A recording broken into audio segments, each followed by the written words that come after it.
Students, so last class we learned what is channel capacity, right? So channel capacity is nothing but it is the max capacity of the channel, or the maximum information that the channel could handle.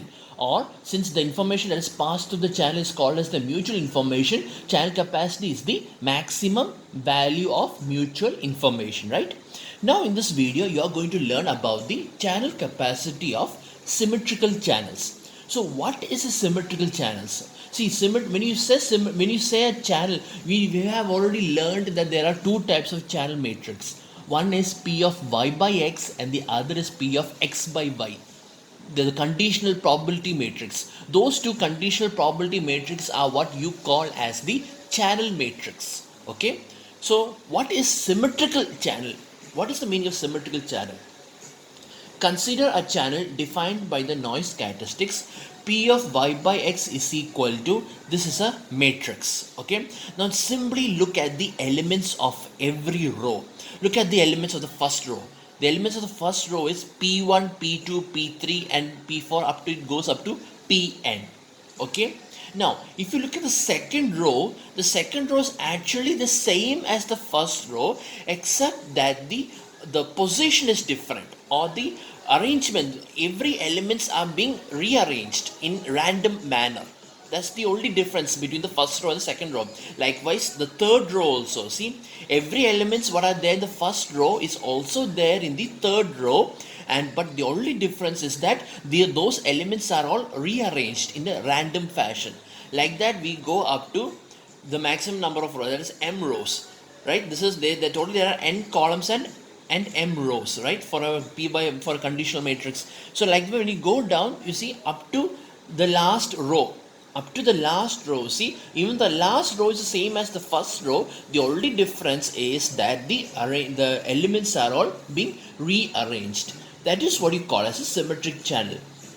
The above channel is said to be symmetric or uniform channel, right? It's a symmetric or uniform because the second and subsequent rows of the channel matrix are certain permutations. Certain permutations means rearrangements or random rearrangements of the first row. That is, all this row, the second row, the third row, the fourth row, the fifth row, all the rows are actually the same as the first row, with the only difference is that the position is different. The position is changed. That is called as a symmetrical channel. That is, the elements of the second and the remaining rows of the channel matrix are exactly same as that of the first row, except for their positions. That is called as a symmetric channel, right? Let me just give you an example of a symmetrical channel just to make you understand. Let me say that, for example, let me say that P of y by x. Okay, let me just give you a value. P of y by x, I'm saying that P of y by x is equal to, in first row it is 0.1, 0.2, 0.3, 0.4. Let me just see if this is a good example. 0.1 plus 0.2 is 0.3, 0.3 plus 0.3 is 0.6, 0.6 plus 0.4 is 1. Okay, this is a good example. So first row is, this is the first row. Okay, now the second row is, I'm saying the second row is 0.2, 0.4, 0.1, 0.3. The third row, I'm saying it is 0.4, 0.1, 0.3, 0.2. And the next row will be, I'm saying is just 0.2, 0.1, 0.3, 0.4. And let me say one more row I will put. Let this be 0.3, 0.4, 0.1, 0.2. Okay. So you see, look at this. So if you look at this very carefully, in every row, all the elements are there. The only difference between each and every row is that the position of the elements are different for every row. The first row, it is the 0.1, 0.2, 0.3, 0.4. In the second row, 0.1 is over here, 0.2 is over here, 0.4 is over here, and 0.3 is over here. But all the elements are there. No elements are missing. You see, so the numbers are same, the only difference is the position is different. This is an example of a symmetrical channel, or also called as the uniform channel. That is, if the every elements of the second row and the remaining rows are exactly the same as the first row, except the position of the elements are different, then such a channel matrix is called as symmetrical channel. Right now, one of the we already know one of the important property of the conditional probability. One important property of the conditional probability is that if you add any element, that is, this is p of y by x, right? So since this is p of y by x, if you add all the elements of any row, if you add all the elements of any row, you should get 1. 0.1 plus 0.2 plus 0.3 plus 0.4 is equal to 1. 0.2 plus 0.4 plus 0.1 plus 0.3 is also equal to 1. 0.4 plus 0.2 plus 0.3 plus 0.2 is also equal to 1. Likewise, so if you add any elements of any row, you will get the answer as 1, right?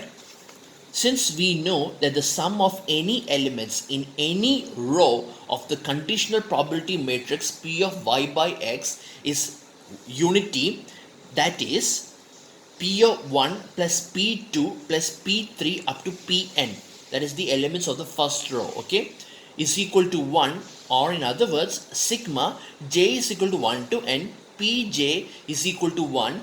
Then we have already learned that for any particular elements, for any particular events, if the probability of all those events are equal to 1, then you can define the entropy of that elements, right? That is what this says here. So since if you add the elements of any one row and you are getting the values 1, which means you can define the entropy of that particular row, right? So for example, here the elements are all, if you add these elements p1 plus p2 plus p3 up to pn are all equal to 1, right? Just like over here it is 0.1 plus 0.2 plus 0.3 plus 0.4 is equal to 1. In that case, then you can define the entropy of that particular row. So what is the entropy of this row?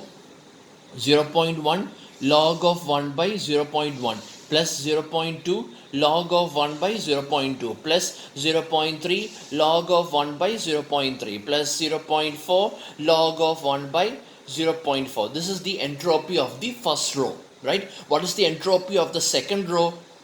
The entropy of second row is 0.2 log of 1 by 0.2 plus 0.4 log of 1 by 0.4 plus 0.1 log of 1 by 0.1 plus 0.3 log of 1 by 0.3. What is the entropy of the third row? It is 0.4 log of 1 by 0.4 plus 0.1 log of 1 by 0.1 plus 0.3 log of 1 by 0.3 plus 0.2 log of 1 by 0.2. Likewise, what is the elements of the fourth row?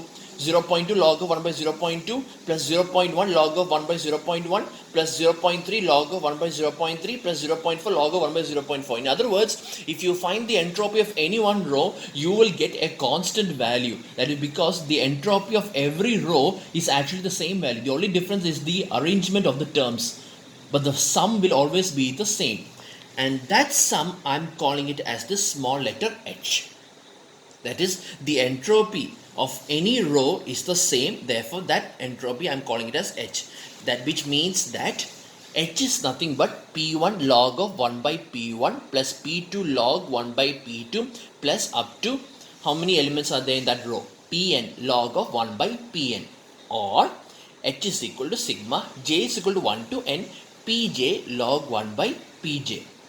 Therefore, we can say that for a symmetrical channel P of y by x, the entropy of any one row is a constant value h. This is the important thing you have learned about the symmetrical channel, right? So since I am using P1, P2, P3, but usually P of y by x, we are representing it as like this, right? That is, P of y by x is represented as P of y1 by x1, P of y2 by x1, P of y3 by x1 up to P of yn by x1.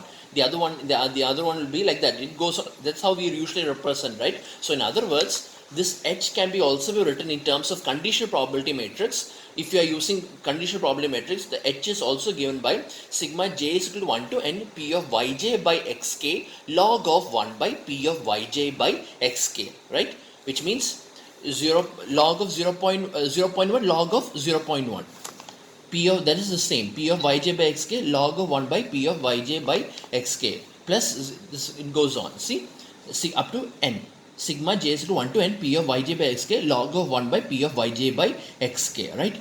So what is the importance of the small letter h? What is the use of understanding the entropy of any one row? There is absolutely no use, right? So, because we have never learned about finding the entropy of any one row. If at all, if you want to find the entropy, you need to find the entropy of all the elements of the row. You don't need to find the entropy of any one row, right? The reason is because you have already learned the equation of the conditional entropy, h of y by x. What is the equation for h of y by x? We have already learned this. Sigma k is equal to 1 to m, sigma j is equal to 1 to n P of xk comma yj log of 1 by P of yj by xk.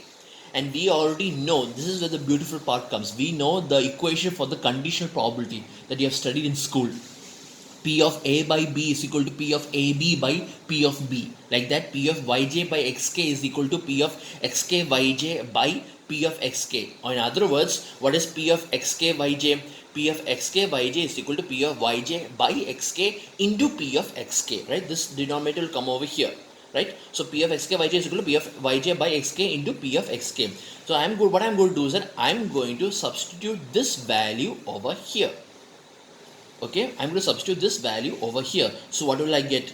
This expression. So this P of xk yj will now become this. In other words, h of y by x is equal to sigma k is equal to 1 to m, sigma j is equal to 1 to n, P of yj by xk into P of xk log of 1 by P of yj by xk. So this P of xk yj became this, right?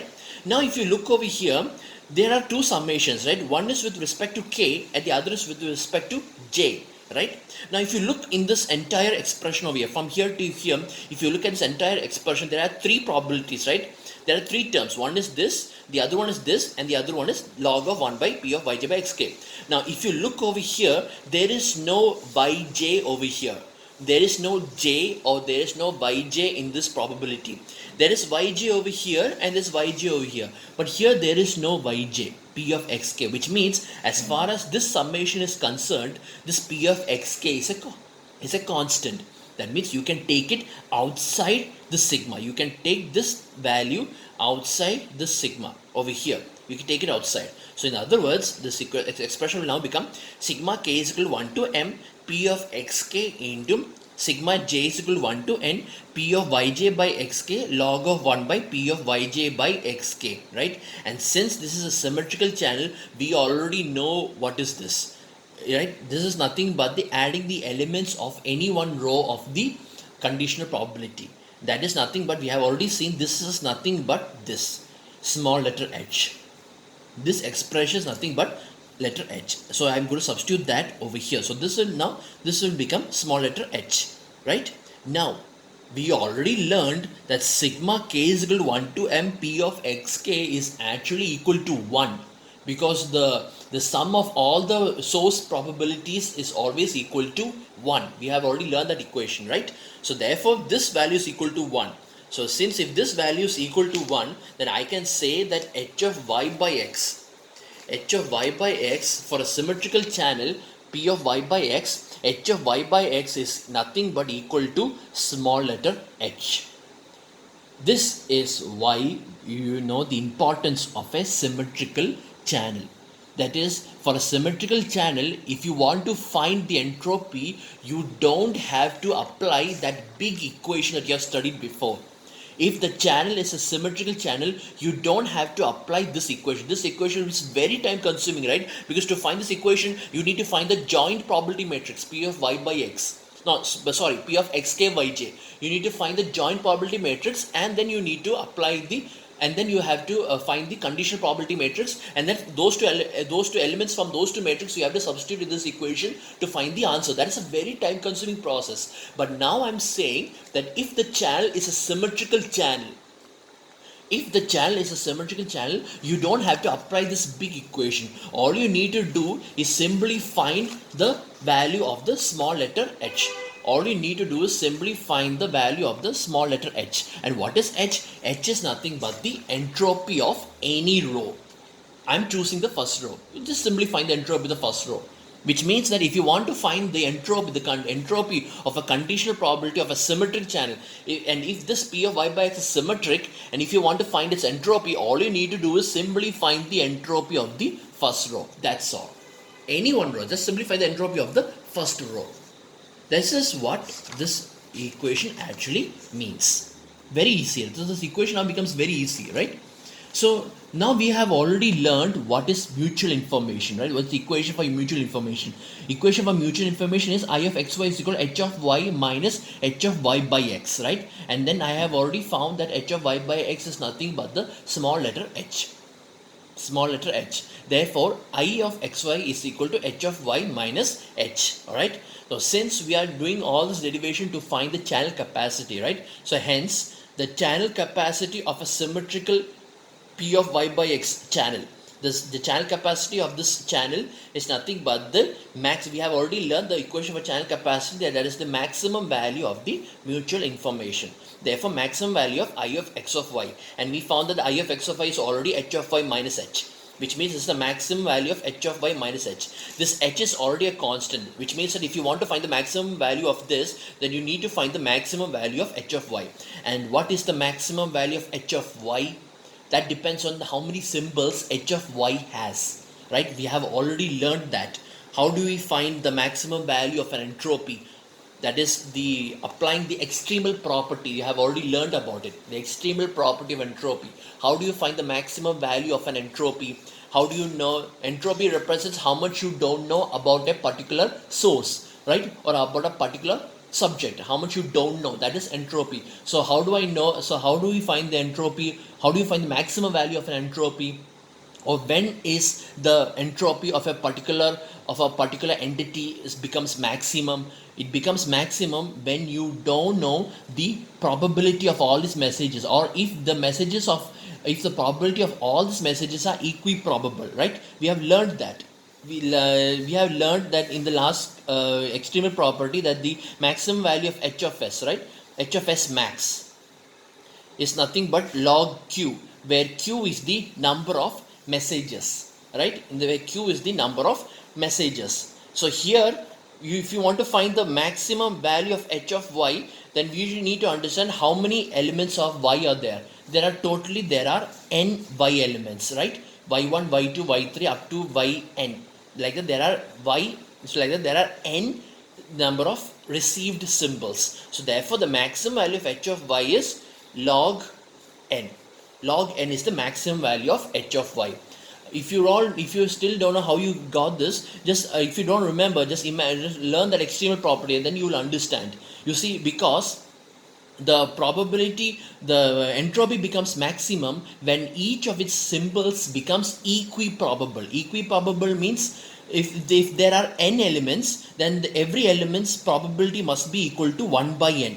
Every element's probability must be equal to 1 by n for each and every element. So what is the entropy of that element? 1 by n log of 1 by 1 by n plus 1 by n log of 1 by 1 by n plus up to, it goes up to n times, right? Log of 1 by 1 by n is log n itself. And there are n terms, which means n into 1 by n log of n. N and n will cancel, so therefore log n. We have already learned about this extremal property. That is the maximum value of the entropy. The entropy becomes maximum when each of its messages becomes equiprobable. When each of its messages have equal probability. Okay, so here we already know that the maximum value of an entropy is when all its symbols are equiprobable. Total number of received symbols is equal to n. Therefore, probability of each symbol is equal to 1 by n. Therefore, the maximum value of h of y is equal to how many? This is the information of one symbol, right? So how many symbols are there? There are n symbols. So n into 1 by n log of 1 by 1 by n, which is n and n get cancelled, and you will get log n. Therefore, the channel capacity of a symmetrical conditional probability P of y by x is equal to C is equal to log n minus h. This is the equation of the channel capacity of a symmetrical channel P of y by x. This is the equation. C is equal to log n minus H. Okay. Similarly, now I'm going to take, so like I said, there are two symmetrical channel matrices. One is P of y by x, the other is P of x by y. So now I'm going to take P of x by y, right? So in P of, similarly for a symmetrical channel P of x by y, this channel becomes symmetric when the second and the subsequent columns, not the rows, the columns of the channel are random rearrangements of the first column, right? Which, if you look over here, the first column is P1, P2, P3 up to PM, since there are M rows, right? So up to PM, right? And if you look at the second column, the second column is the same as the first column. The only difference is that the elements are being rearranged. So in the case of the third column. The third column also, all the elements are same as the first element, but the only difference is the positions of each and every elements are different, right? So like that, it goes up to n columns. So therefore, so how do we find the entropy of this? Since for P of x by y, we know that if I add all the elements in a single column, I will get unity. Since we know that the sum of any elements in any column of the conditional probability matrix P of x by y is unity, that is P1 plus P2 plus P3, P1 plus P2 plus P3 up to Pm is equal to 1, or sigma k is equal to 1 to m, pk is equal to 1, then the entropy of any column of P of x by y is the same, just like in the other case. In P of x, in the other case it is P of y by x. There it is row wise. Here it is column wise. And here every column, if you add the elements of every column, it will be equal to 1. Therefore, you can find the entropy of any one column, and every column will be the same, right? And the entropy of any column will be the same. That value I am calling it as h dash, or h dash is equal to P1 log 1 by P1 plus P2 log 1 by P2 plus up to Pm log 1 by Pm, or h dash is also equal to sigma k is equal to 1 to m pk log 1 by pk. Therefore, we can say that for a symmetrical channel P of x by y, the entropy of any one column is a constant value h dash, just like over here. Here, in this case, in P of y by x, the entropy of any one row is a constant value h. Likewise, over here, the entropy of any one column for P of x by y, the entropy of any one column is a constant value h dash, right? H dash. So that is, I can say that h dash is equal to sigma k is equal to 1 to m P of xk by yj log of 1 by P of xk by yj. Therefore, likewise, we can prove that for a symmetrical channel P of x by y, I can say that h of x by y is equal to h dash, right? I want you all to do this for homework. Prove that h of x by y is equal to h dash, okay? I want you to do this for homework. Prove that h of x by y is also equal to, as a part of as a completion to this derivation, prove this is a h of x by y is also equal to h of s dash. And likewise, I can also say that mutual information is given by I of xy is equal to h of x minus h dash, right? Prove that also for homework. I of xy is also equal to h of x. Same like before. The only you need to understand the difference between. There we are talking about in terms of the received symbols. Here you are talking received symbols. How many received symbols are there? N received symbols. Now here you are talking about the transmitted symbols, right? And how many transmitted symbols are there? M. There are M transmitted symbols. So this is the equation for mutual information, and the channel capacity is also given by C is equal to log M minus H dash. Prove this. I want you all to prove these three equations for homework, okay?